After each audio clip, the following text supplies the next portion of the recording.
글쎄, 복지라고 하는 것이 우리 시대에 그 굉장히 중요한 지금 화두가 되고 있는데, 아까 이야기했던 것처럼 그 보수와 진보라고 하는 개념 자체도 지금 사실 어떻게 보면 애매할 수도 있는 거죠. 그러니까 말하자면 어 진보는 복지를 지향하고 뭐 보수는 그것을 거부한다는 형태로 사실 바라보기는 굉장히 어려운 지금 상황이 됐기 때문에, 지금 모든 사람이 복지를 원한다면 접근을 해야 되겠죠. 다만 이 접근하는 방식은 보수적 입장과 진보적 입장이 차이가 있을 수 있을 것 같아요.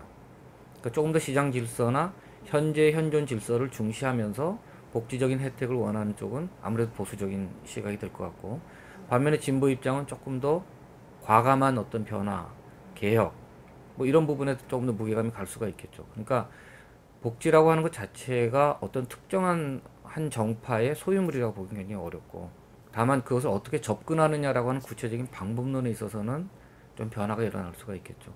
사실은 뭐 그런 의미에서 본다면 본질적으로 지금 어느 정당이 금년 선거에서 승리를 하고 또 최종적으로 대선에서 승리를 하든지 간에 복지라고 하는 부분은 상당 부분 아마 어떤 형태로든 정책으로 반영이 될 가능성이 크다고 생각이 됩니다.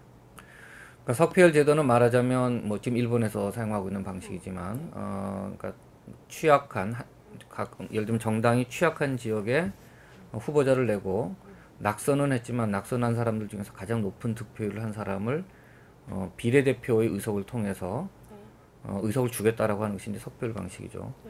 근데 이 방식이 도입되는 논의되고 있는 이유는 이제 가장 중요한 건 역시 지역주의와 관련되어 있는데, 지역적으로 이제 특정 정당이 한 지역에서 그 독점적인 의석을 갖고 있기 때문에 그런 독점적인 의석, 그러니까 그런 배타성을 좀 완화시키기 위해서 다른 정당의 당선자를 낼 수 있도록 하자. 그래서 이제 석별 제도가 지금 논의가 되고 있습니다. 그래서 최근에 합의까지 됐다 그러는데, 저 개인적으로는 석별 제도 도입에 반대하는 입장입니다. 반대하는 이유는 일단 지역주의 완화 효과가 그렇게 크지 않다고 생각이 돼요. 이미 부산이나 경남 지역에서는 지역주의로부터 어떤 변화의 조짐이 지금 나타나고 있고, 사실 정도는 약하지만 그 부분은 호남도 마찬가지라고 생각이 되거든요.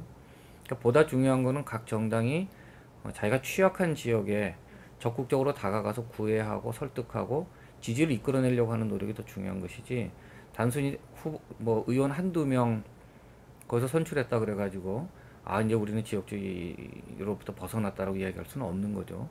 사실 어떤 의미에서 본다면 각 정당, 특히 한나라당의 경우에는 호남을 소외시킴으로써, 의도적으로 소외시킴으로써 다른 지역을 결속시키려고 하는 그런 전략을 오랫동안 취해왔단 말이죠. 그럼 자연히 그걸 이용을 해왔던 건데, 근데 한나라당이 만약 적극적으로 호남에 다가서고, 지금 뭐 민통합당 같은 경우는 이미 움직임이 시작이 됐지만, 그런 움직임을 통해서 어떤 지역 주민, 지역 유권자들로부터 뭐 이렇게 공감과 지지를 이끌어내려고 하는 노력이 석별 제도보다는 더욱더 중요하다고 생각이 됩니다.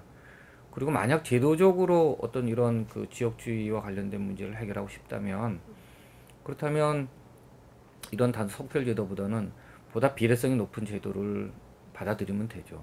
호남 지역이라고 하더라도 민주당, 과거 민주당 후보들이 얻었던 득표를 보게 되면 뭐 50%가 안 되는 경우도 있고, 경우에 따라서 뭐 60% 정도, 70% 정도란 말이죠. 그럼 3, 40% 정도의 표는 사표 처리된 거죠. 그러니까 그 표가 의석으로 전환될 수만 있다면 지금 현재 구도 내에서도 호남에서도 한나라당이 의석을 가질 수 있고, 민주당이 영남에서 의석을 가질 수 있단 말이죠. 그러니까 비례대표제를 뭐 예를 들면 뭐 독일식의 비례대표제를 도입을 한다든지, 아니면 지금의 방식에서도 비례대표를 많이 늘려서 그런 그 버려지고 있는 그 표들이 의석으로 전환될 수 있도록 만드는 것이 보다 더 중요한 그 보다 효과적인 그런 제도적인 방식이 될 거라고 생각이 돼요. 그리고 저 개인적으로는 지금 비례대표라고 하는 것이 이제 석표제가 도입되면 비례대표 의석이 줄어들 수밖에 없는데, 비례대표라고 하는 것은 사회적인 약자라든지 그다음에 뭐 이런 그 제대로 대표될 수 없는 분들을 모셔서 이런 어떤 대표성을 높이겠다라고 하는 것이 취지인데, 이런 형태로 하게 되면 이거는 사실은 그 원래 취지에도 문제가 많이 생기기 때문에 석별제의 도입은 별로 그렇게 바람직한, 장기적으로 봤을 때 별로 바람직한 방식이라고 생각되지 않습니다. 어떤 의미에서 보면 각 그 이미 큰 지역에 나가서 싸우겠다고 했던 당의 중진들을 구해내기 위한 뭐 그런 방식 아닌가라는 생각까지도 좀 드는 거죠. 그래서 이거는 뭐 좀 더 이건 이거보다는 보다 본질적인 어떤 변화를 만들어내는 게 필요하다고 생각이 돼요.